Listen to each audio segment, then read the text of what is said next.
And every time there's an interaction with it, we kind of, the audience knows, we tease them with the little snare, or we tease them when we bring them through. So they were kind of the different, and the cut edit was a big thing. I really wanted to I got a few of those laughs and kind of gasps when it kept jumping, you know? They were kind of, that was the logic behind it. Absolutely, it was fantastic, because Thank you. I think the introduction of the fourth wall, he's playing the music himself, and it's not really a fourth wall break, really, is it? It's actually just his inner monologue. No, it's his internal monologue, because it came from a few different places. I was like, I just loved the idea of kind of, instead of it having him just talk to himself, I was like, let's make this feel like he's made a production in his head. He was like, I'm the hero of this story. I'm going to win €1 million tonight, and everything's going to be perfect. So it was that kind of nod to our own industry and looking at it. And I was delighted when we realised I could put him on the drums, and I had to get my little brother's drums. Like, you wouldn't have noticed, but he's actually holding a wooden spoon instead of one drumstick because we couldn't find the second one. And it was the last shot of the whole film. And we were like, just get it, you'll be fine. And there is a kind of fifth wall, because the screen he's looking at while on the drums is a screen of himself being filmed being on the drums. And we were like, we'll put that in and see if anyone noticed. No one noticed. But no, it's kind of just to be that, like, and there's little things in that, I think, in that interaction is kind of the only bit of honesty you get from the character. You know what I mean? See you on the next one. You're doing great, just lie. It's grand. You know what I mean? There where you're seeing his only real truth that he shows to the screen, to the camera, is when he's talking to himself, even though he is lying to himself again. You know? And actually, just kind of on that as well, that kind of lying and that the way that you weave humor into that script. Yeah. Was that risky at all? Because it's quite a dark topic, to be honest. So the reason I was when we were actually going through the pacing, because I was talking to Ty quite a bit, I was like, here people will still laugh at you. Then it's going to get more serious. Then you're going to scream into a pillow, and they'll get a bit of a giggle out of that. And then we'll shock them with this. Like, the reason I wanted to lean into humor, because once again, when you look at the way advertising or the way gambling is advertised, it's Peter Crouch having the crack. It's being fun. It's like, not serious, we're fun, yeah. And it was like, there is humor surrounded in that whole industry. So I assumed the audience would naturally, with the drums and the pace and the kind of Tyke's amazing facial expressions, I was like, we're going to get them. They won't know how serious it's going to be until the end, and then that's when you get that kind of hang, because you know it's all the giggles are 50 quid, and 600 quid you kind of see a shift. Some people are still find it funny, and then it drops. You get gasps at the 1,200, and you get a bit of a giggle with the scream because they don't know where you're going with it. But it's all front loaded, all your humor, you know. Yeah. And it's actually I just realised it's really interesting because it's three very different approaches to humour, to comedy. Yeah. And it's kind of fascinating, and we'll come back on that actually, I think, later on when we get chatting to you. But thank you very much. No problem. Thank you. Okay, Greg, it's your turn to be in the hot seat. How are you feeling? Great job. Feeling good. Good stuff. This is a student film as well from IDT, my old stomping ground. Did I actually Shane mentioned music a lot, how important music was to his film. That's my fourth time watching your film, I think. And I realised for the first time how incredible that soundtrack is. Did you work with the composer early on, or was that just by chance you just got a great composer in the end, or how that? So my friend Ruben Harvey composed it, and he's just like, we're so lucky to have him. Like, he's so talented. It's ridiculous, like. But yeah, so he had composed a track for another film, and he'd spent a few days on it, and they didn't want it, they didn't use it, and then I heard it, which was the track we used, and I was like, oh, can I steal that? And we slotted it in, and it worked perfectly. And then yeah, we were just able to like the scene of them going down the hall, like we blocked that specifically to time with the music.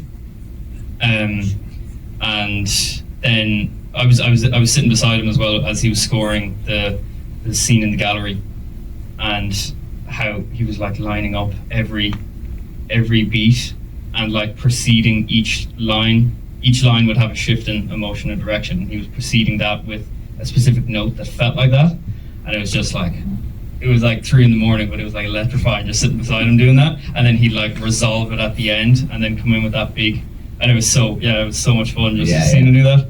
But yeah, like he's like he I think he scored like 7 graduation films, he scored like 6. And yeah, everyone was down with him. Yeah, and that other film he directed one as well. So. He directed one, yeah. And that other film didn't want a soundtrack.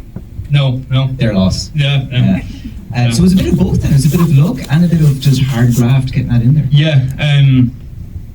So yeah, the main piece that was taken from that other film, they didn't use it, but it was reworked a bit for this film. Yeah. But the main kind of idea behind it was there. Brilliant. Another thing that really, well, actually 2 things that really stuck out to me about your film. One was phenomenal performances, especially from Owen, great guy. But the use of colour in your film was very interesting. A lot of whites, reds, and yellows. I just kind of want to touch on that. Was there anything about the colour theory behind that? Was there specific emotions assigned to different colours, or was it just that looks cool? Yeah. So I mean, in terms of the red, we shot in the Mart Gallery in Rathmines, and they have red doors, so we kind of took advantage of that and continued that when we were using it as our closet door. And I really liked the red door in Insidious. I thought it was like a door to another world, and that's kind of what I was trying to get at. It was kind of this door to not a hell, but like a corporate hell. And then the ochre, that was trying to get at, like, I had a whole backstory that behind the colour, but basically the character, Owen's character, had kind of gone through this emotional regression in the like financially hard times, back to a time when he used to paint sunsets. So he kind of found himself just going away from his normal paintings and just trying to surround himself with this happy colour. And so he started painting everything ochre. And so that's also when Killian's character then starts sniffing ochre as he emotionally regresses as well. So that was the theory behind that. And then the kind of pale faces, I stole that from Roy Anderson. I love the way it's always good to steal. Yeah. I love the way he paints his characters' faces and just makes them look like the dead bodies. Yeah. So I just stole that idea. It's very interesting, actually. In the early days of silent film, they used to paint them blue because the skin contours wouldn't show up in the early cameras, if you believe it or not. Well, one type of early camera. Thank God they fixed that. Otherwise, it'll all be like blurred vision, and you know. Thank you very much. Well done. So, Mags, tell us, you produced, and was it just produced? Just produced. Missing. Quite a cool film, thriller. Very different to the other lineup that we have tonight. Well, actually, every film was very, very different to every other film. But tell us, how did the director approach you? Did you go to the director, or did the director come to you, or how did that work? So we have a production company, and we've been kind of kicking around for the last 3 years, and we had worked with Maura as an actor a number of times, and then my business partner Paddy is a director as well, not just of the company but a film director.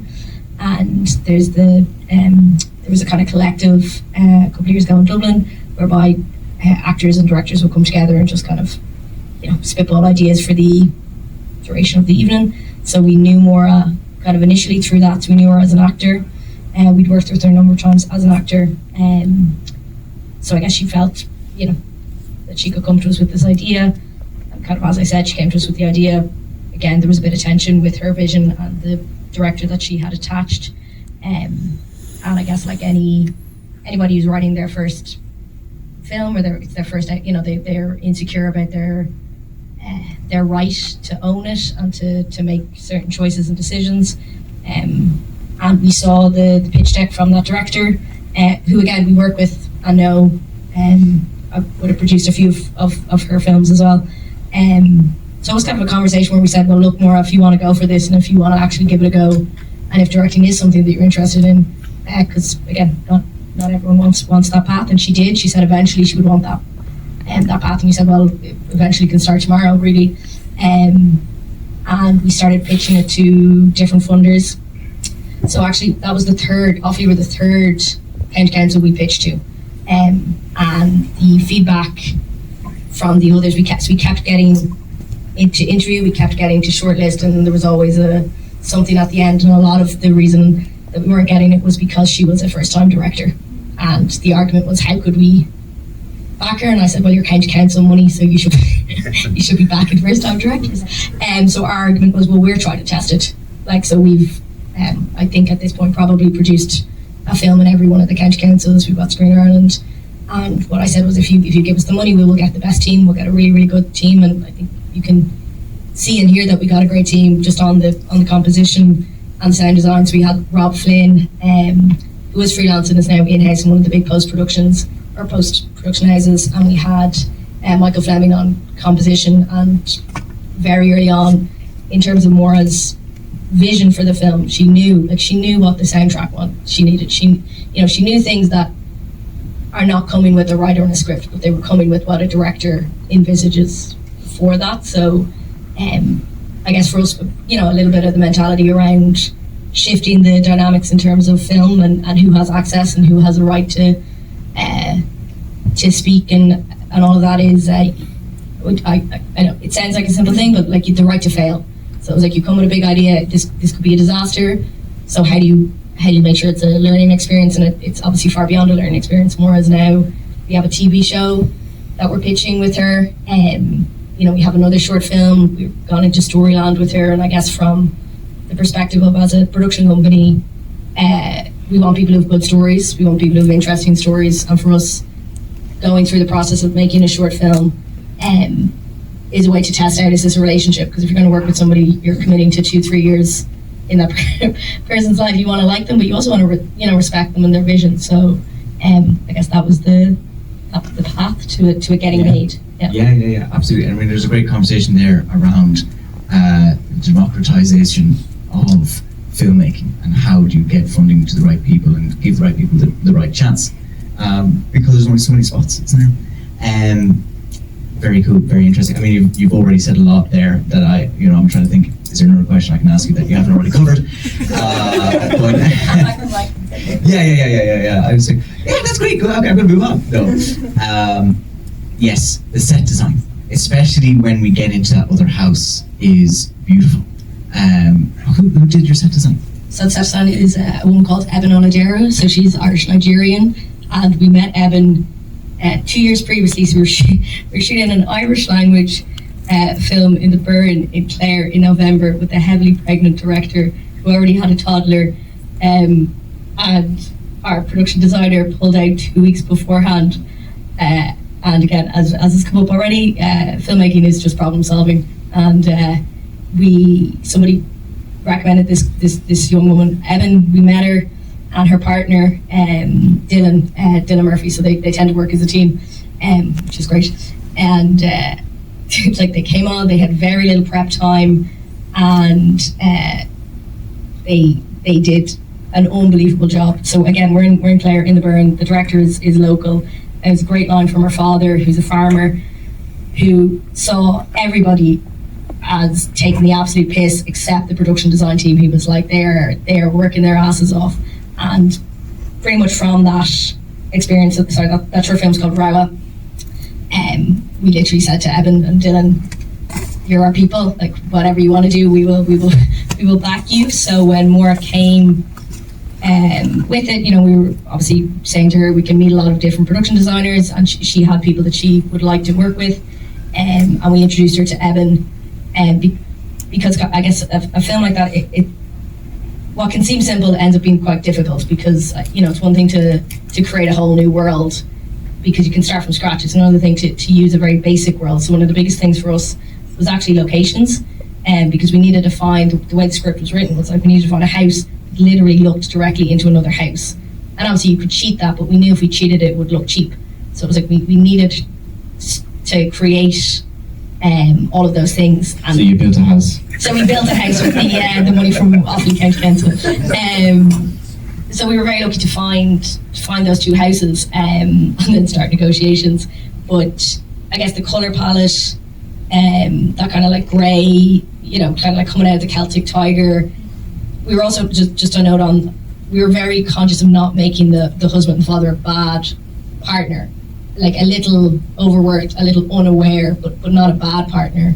and then that notion of like this house that was kind of cold, the beginning of settling in and the beginning of being lived in, and then the contrast with, again, these two men that again are not bad men, but they're men that if you are sleep deprived, you know, and new to a community and unsure, and actually that particular, just watching it on the screen again, was laughing, that walk through where she, you know, the kind of the camera pushes in, so you go from outside to inside in this beautifully smooth moment, and then that was a pain in the absolute hole to shoot. She had to jump a wall, like, just to make that clean shot. It's like, you know, we're going around, I'm hooshing her over a wall, the monitor kept falling off, the monitor is beeping at the end in terms of the batteries going, and again, we look back at the take and we're like, kind of works, like it's you know, we're not going to take that out. And I mean, again, Dylan and Evan's ability to just find the maddest things to put in that house, and to create texture, and because we did want it to feel real, and that you know, the Virgin Mother and the lights is a little over the top, but we all loved it. You know, that walk up the.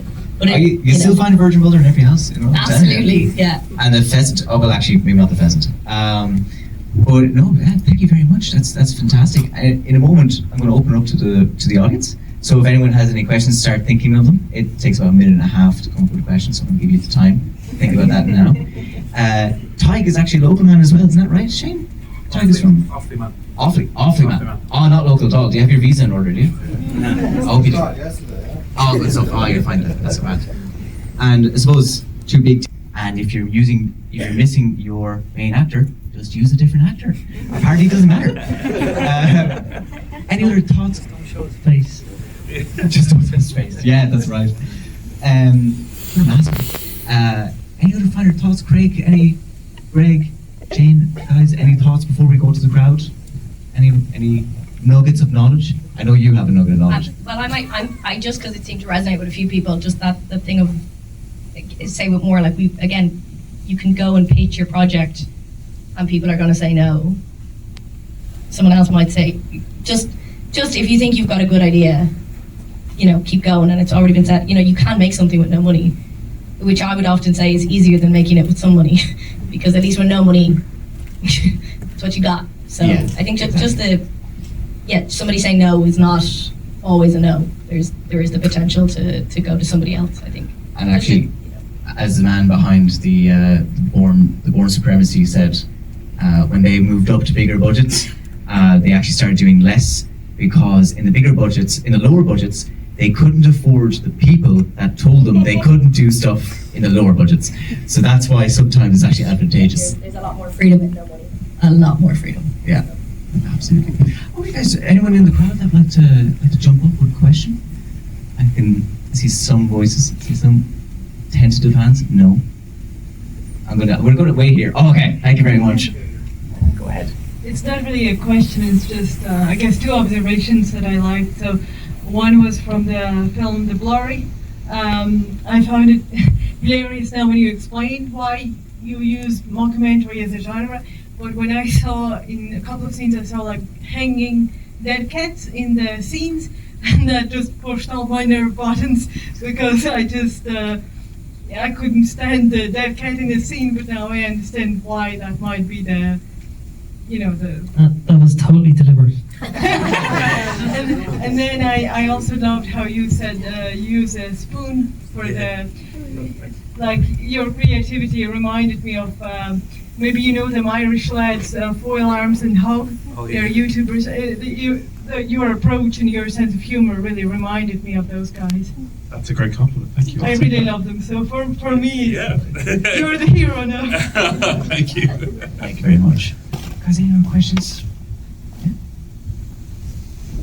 I think people are dying for a cup of tea. Well, I'm actually going to steal your question, David.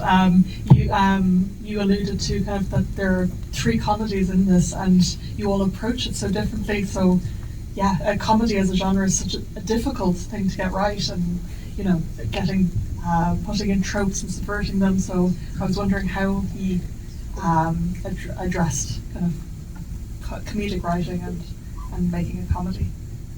So I suppose Craig will come to you first, and we'll go to the two lads. Is that okay? I found it especially difficult because I'm not funny, generally speaking. But comedy wouldn't be something that it wouldn't be the kind of film that I imagined I'd be making. I always veered more towards dramas and thrillers, and the previous short that I didn't have any humour in it at all.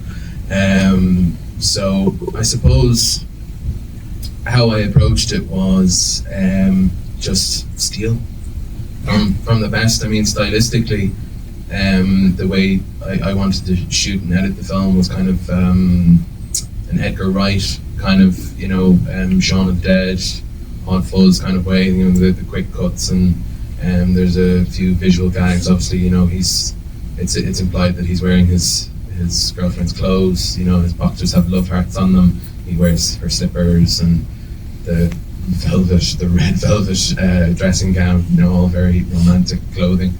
And beyond that, for me, it was kind of just trusting the actors, because I knew both the actors really, really well. So I trusted them to be able to let loose basically on each other. And yeah, I kind of just made sure it didn't get too far out of hand, because sometimes improvisation can go a little bit too far. But yeah, that was kind of my approach to it. Great, thanks, Greg. Well, I agree with my esteemed colleague that theft is best. I did see a clip, some of you probably saw it also, from Trey Parker and Matt Stone, who made South Park, and they were discussing how they come up with their scripts in record time. Like they're under extreme pressure to produce their cartoons, and they do it by means of they break down the script, and what they say is every idea, every scene has to follow on from a previous scene. Like say for example, Cartman wants a Nintendo Wii, therefore he decides to freeze himself, and in some bizarre scheme, so that in the future he will wake up and everyone will have Wii's and they'll be really cheap, and therefore this happens, and therefore something else happens. But the problem is that his friend Butters is supposed to wake him up, but he forgets, so Cartman ends up waking up in the year 3000 and no one has a Nintendo Wii.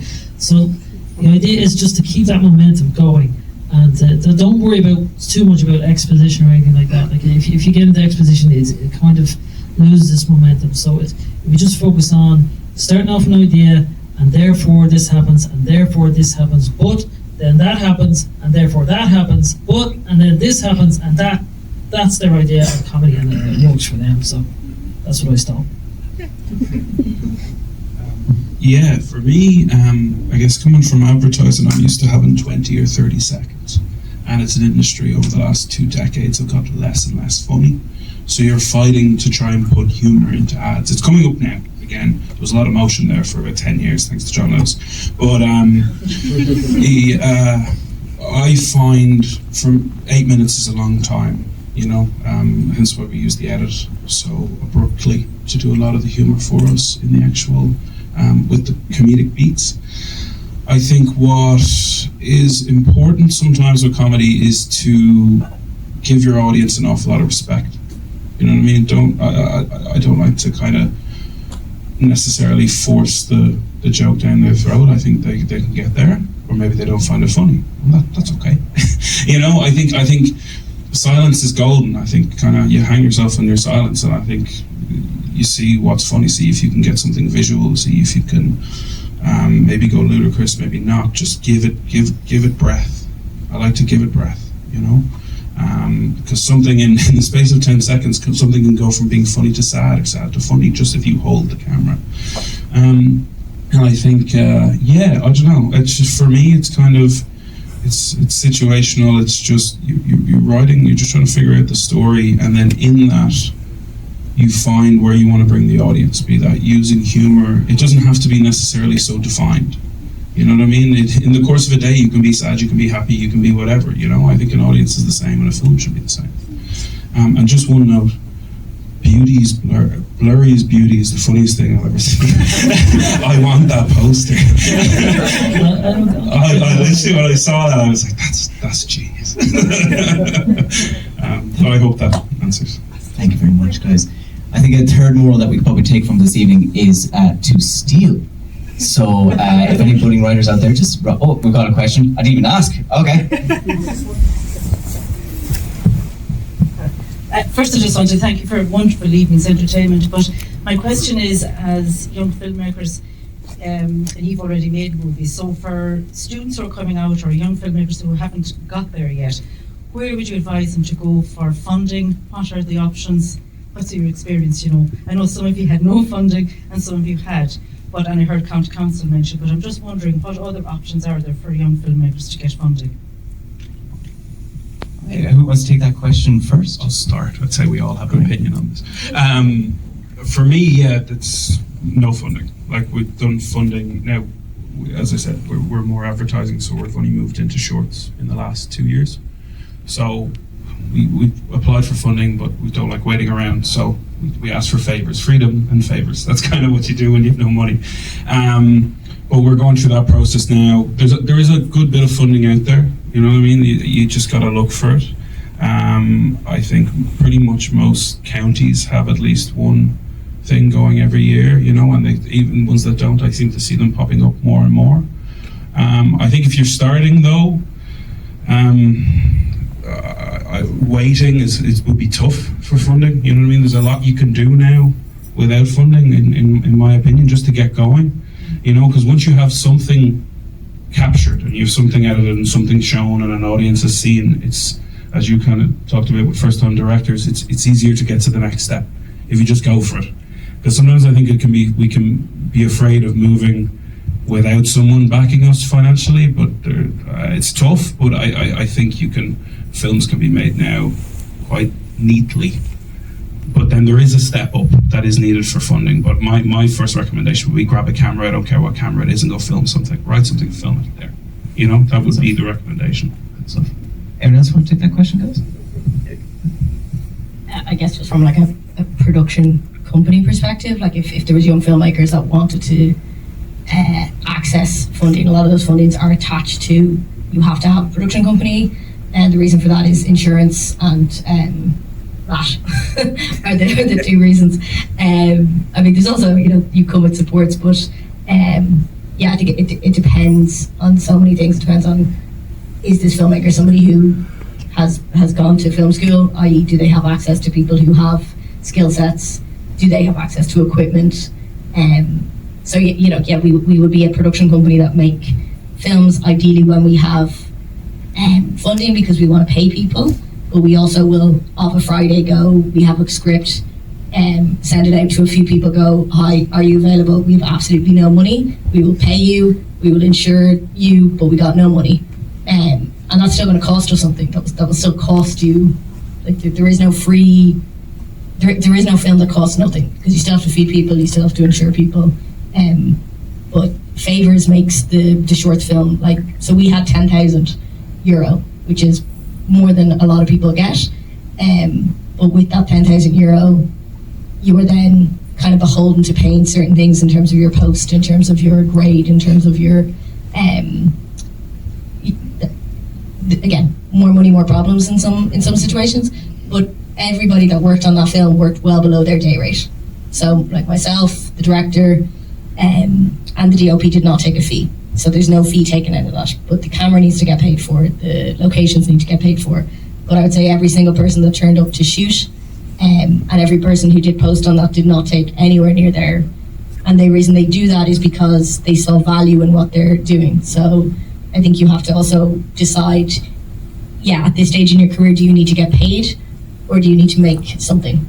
I think the point about getting something out there so that like you have something as a callback. So when you're talking to somebody who does have money and they say, well, what do you make? You don't go, well, I make Spielberg, because you don't. You can say, well, I made this silly little short, I shot it on my phone with a few mates, but 2 minutes is enough for somebody to go, oh, you've got a sense of humor, you've got a sense of timing, you've got a sense of light.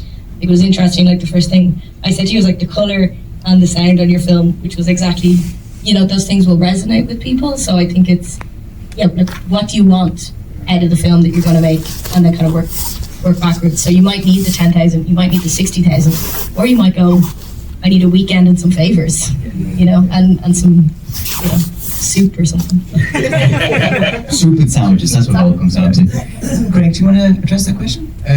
I think even just on the personal side of things as well as the business side of things, as with anything else in life, learning how not to make a film is as valuable as knowing how to make one. I produced a feature nearly 10 years ago, and we had 10 grand, and it was the worst 3 weeks of my life. I think it was one of those things where everybody had 3 or 4 jobs, and they were often doing 2 of them simultaneously, and you do 6 days, and it's 12 hours, 14 hours, sometimes 15 hours, depending on circumstances, and you're kind of just a little bit hollowed out by the end of it. Luckily, the film kind of turned out okay. It was grand. Is that the one you also had John Connors in that one? Yes. Yes. Someone has pirated it and put it on YouTube if you want to watch it. What's it called? Monged. There you go. Monged, yeah. Something to watch tonight. Yeah. I learned a lot. Then I was 20 years old then, so I was a little bit wet behind the ears and things like that, and over enthusiastic, and being able to approach a project now and kind of just measure yourself and kind of pace yourself, as opposed to going hell for leather for 3 weeks, is vital as well. So that would be just the personal side of things that I think of. Brilliant. Anyone else are you okay? Want to address that question? Or? I mean, I'd never be asking the same question as you. I'm kind of in the same position now where I'm looking for my first bout of funding. I'm just openly taking notes here, so. But I'm just going to relay advice I got, which I thought was brilliant advice, because come out of film school and I just had, you know where you want to go. We're in a strange position where we know exactly where we want to be, but we have no idea how to get there, whereas most of the people don't know where they want to be. So we're lucky, but we're unlucky. But the advice I was given by a producer was to go like regional funding, and then national funding, and then feature. And that was the direction. I thought it was an achievable direction. So I suppose my next step would be regional. Especially with like so many counties now taking up bursaries as well, there's a lot more opportunities out there. Yeah, there's loads of funding schemes, so it seems like it's achievable now. Absolutely, thank you very much. Joe, would you like to address that, or happy to leave it? I remember a long time ago, I'm sure I'm not the only one, I read a book by Robert Rodriguez called Rebel Without a Crew, and he describes how he got funding for his feature film El Mariachi by donating blood and subjecting his body to various medical tests.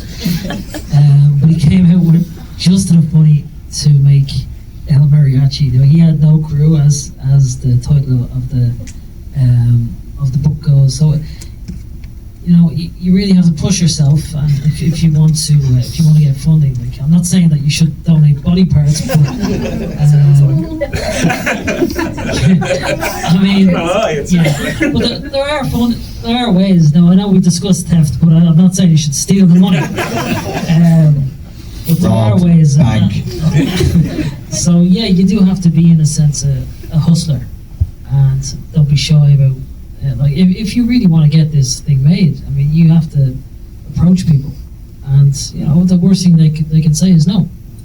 So don't be shy and ask. So panhandle. Absolutely. Fantastic. Okay. Oh, we got one more question. Is there anyone else who would like a question, or will we leave it on this one? One more. Okay, perfect. So we'll do 2 more questions.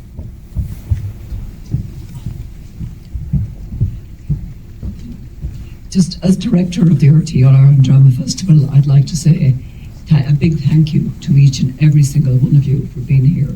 year truly inspirational, because you need to look at what you needed to do to get those films made. You had an idea, you went for it. So congratulations on doing that, and wish you all of the best in the future. Also to say a big thank you to Brian Doolan and to David. David, absolutely fantastic job this evening. And to indeed all of the Drama Festival members and committee who are here this evening, who are supporting me as well. A big thank you to those. Keep doing what you're doing and keep living your dream.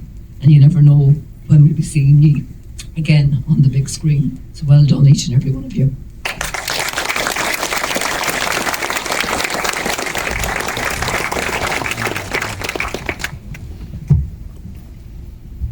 Hi guys. So self-imposed deadlines. So that was that really screwed me. So in a sense that when you're trying to set up what's the objective of the amount of effort I'm putting into this, right? And you're asking people like Ty to be part of something you're trying to create, you're trying to say something, etc. Right? Sometimes you can then, it lights a fire under you, and then once you've actually captured everything and you're trying to get it edited, and then you're like, okay, I need to set a date. No one else is setting that date, I'm setting that date, right? Because of our funding structure, which is not funded, right? So this is ours. No one knows this film's happening until it's out.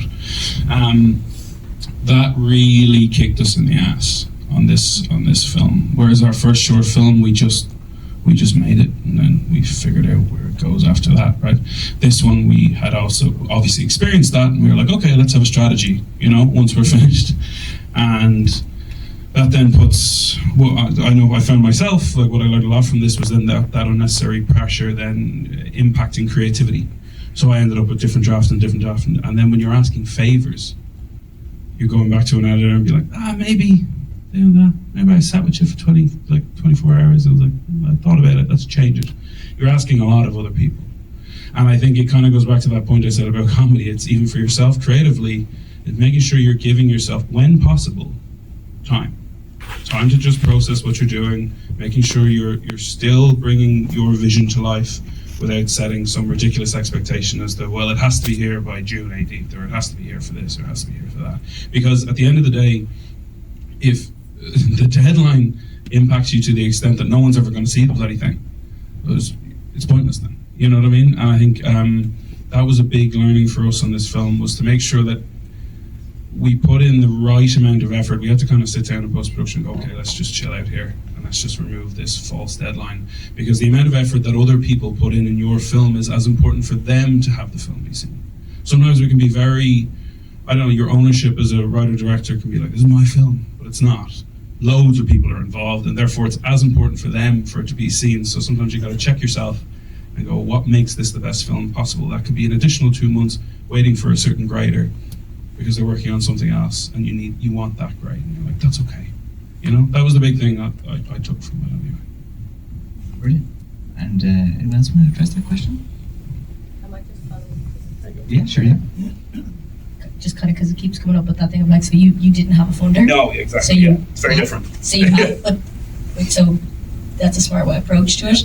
Versus we did have a funder, and our funder is a county council, who, for all intents and purposes, are supporting film but don't necessarily understand the process. So, for me, my biggest learning was expectations, and be very, very clear with my expectations. So, we might have I might get set a deadline that's a bureaucratic deadline that is the 23rd of November, whereas as a filmmaker, I'm like, I don't need to deliver this film until 2 weeks before it needs to premiere in the cinema.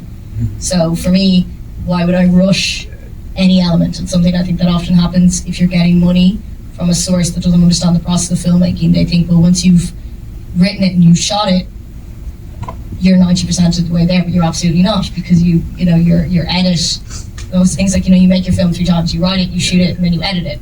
And I mean, there's so many shots that we painstakingly spend time shooting that are on the cutting floor that will never make it. And then you have your color grade, you have your mix, and then so being able to upfront know what your plan is. So I would say still set your own deadlines, but communicate those deadlines to the people that are giving you money, because they won't give you all the money. And then also if you're getting money from people, be very, very clear when they're giving you that money. So a lot of the funds that are available in Ireland will say, we'll give you 50% of the money at the start and 50% when you deliver. That's not possible. It's not possible to work like that. I need 90% at the start. You can hold maybe 5-10% at the end, but they will hold that money for as long as they can. If there's any delay, you're then delayed paying people, and that then delays the film. And I think you made a really good point, is the need to get the film on screen and in the best for everyone who worked in the film. That should be your goal, not meeting a deadline. So being able to be able to push back against what can seem like this entity that has all control, going, well, I'm not going to deliver it on the 23rd of November because I can either deliver you a film, or on March 23rd I could deliver you an award-winning film. And being able to value your work and value the time that people have given you and their skill set to push back. So I think particularly with this film, just because we had such a quick turnaround with the shoot, the funder thought, oh, we're already out. I was like, oh, there's a bit more time to go. So for me, the ability to push back a little, I think, and know where your boundary is, but it kind of... Brilliant, thank you. Guys, anyone else? Are you happy enough? I think it was kind of into previously, but I think you need to check your ego a little bit. I'd be guilty in the past of being a prima donna when things weren't going my way, and I'd remonstrate with crew and what have you.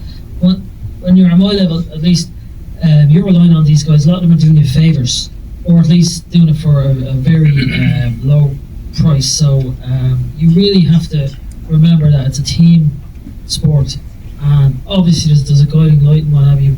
But just try to cut people as much slack as you can, and just remember you're probably going to work for them, and also reputation is very important.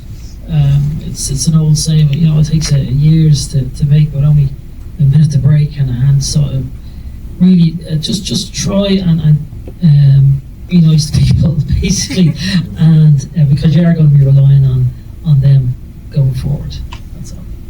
It's good advice. As a first, actually, genuinely not funny bit of advice as well. It's just be nice to people. Good, isn't it? Yeah, absolutely. That I'm saying there's plenty of very good advice tonight. Just to clarify. Cool. Anyone, Greg or Greg? Do you wanna be okay with that? I mean, I think the thing I learned the most was the writing. Like, yeah, the first draft of this was very different to the last draft, and yeah, because it's kind of it was dream logic. Like, the film is kind of set in this dream logic. Surrealist. Yeah, and I in writing that, I learned that something that works on paper is very different from something that works on the screen. And it's like, the architect can dream, but can the engineer make it stand? And I feel like that was what I learned, the process of, because we were really lucky that one of the exercises we did in college, which I thought was brilliant and learned loads from, was we'd shoot a scene from the script like months in advance, and just with any actors, just in a black room, and just see does the writing work, see does the blocking work, and then you'd cut the scene together and you'd be like, wow, this is really boring. It's like, yeah, it works well on paper and it looks nice, but it's actually quite boring.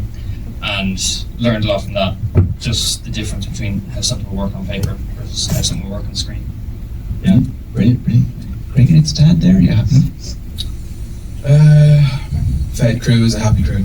Short and sweet. I mean, yeah, it is that simple. And if you're asking people to make a financial sacrifice because they believe in you or the project, you make sure that their stomachs are well looked after, because it's a small thing. And that's actually one of the things that when you were alluding to earlier, food is a massive amount of budget.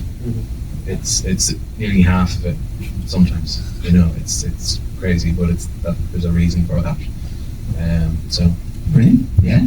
That's it. An army marches on its stomach control. Correct. Pretty good. Guys, I think we're almost about to wrap up, but I'd just like to do one very quick thing, if you don't mind. Since this is our first year with like a full house, I might just take a very quick video for social media, if that's okay with everyone. Is that okay? Anyone doesn't want to be on? No? Is that okay? I was just thinking it'd be funny if I stand here. Let people go first. Thanks a million, guys. We'll do a very quick video where I basically say, I say a few words to the camera and I turn to you and just get a big cheer for me. Is that okay? Is that okay? Yeah. Excellent. Okay. Craig, do you want to call action? Don't worry, you're going to say just in there. Craig's going to call action. Okay. Okay, Craig. Okay. Okay, you wait. Okay, camera rolling. Going on set. Camera set. Camera set. Action. Yeah, we just finished up the Athlone Film Festival there. We got a decent crowd. Oh, we got an okay crowd. Actually, do you know what? I'll just show you. Hang on a second.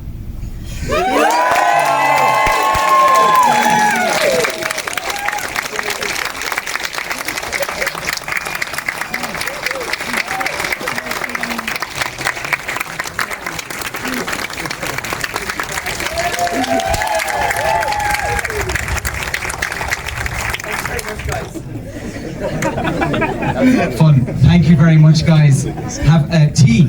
Have tea. Go quickly. It's very hot in here. And thank you all so much for coming. Good night, and we'll see you next year.